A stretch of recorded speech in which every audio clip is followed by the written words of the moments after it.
আসল নকল সব একাকার হয়ে গেছে রে, সব একাকার হয়ে গেছে। হ্যাঁ রে, বলছি তোর বউকে নিয়ে এসছিস? বাবা কিছু বললে? মানে বলছি তোর বউ বাচ্চা সব ভালো আছে তো বাবা? হ্যাঁ বাবা, আপনার আশীর্বাদে সব ভালো আছে। আচ্ছা আচ্ছা আচ্ছা। কিন্তু আমার একটু অসুবিধা কি অসুবিধা হয়েছে বাবা? সকালে উঠে দেখছি বা হাতটা চুলকাচ্ছে। দেখি দেখি দেখি রে, এ তো খুব ভালো লক্ষণ রে বেটা। তোর অর্থমদারি হবে, মানে টাকা পয়সার আসা যাওয়া হবে।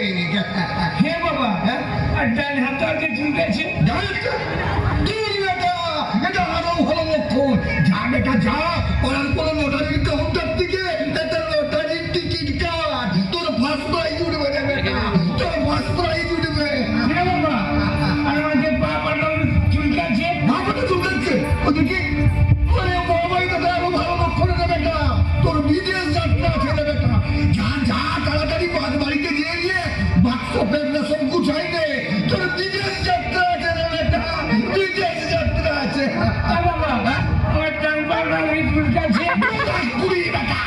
তোর চুলকানি হয়েছে, তুই ডাক্তারখানা যা, তোর চুলকানি হয়ে গেল বেটা, তোর চুলকানি হয়েছে। না বাবা, চুলকানি হয়নি আমার। চল বেটা চল, শোন আমার একটা কথা। আর বাবারা, মারা, আমার ভক্তরা, সবাইকে আমি আজ একটা অতি মূল্যবান কথা বলে যেতে চাই। মা, মাগো, এই পৃথিবীতে সব লুকানো যাবে না মা, কিন্তু দুটা জিনিস লুকানো যাবে না মা। পাপ বলুন, ভালোবাসা বলুন, অর্থ বলুন, সম্পত্তি বলুন, এমনকি বাড়ির ধোঁয়া পর্যন্ত লুকানো যাবে না মা। কিন্তু এই পৃথিবীতে দুটো জিনিস লুকানো যাবে না মা। এক হচ্ছে প্রতিভা, আর এক হচ্ছে চুলকানি।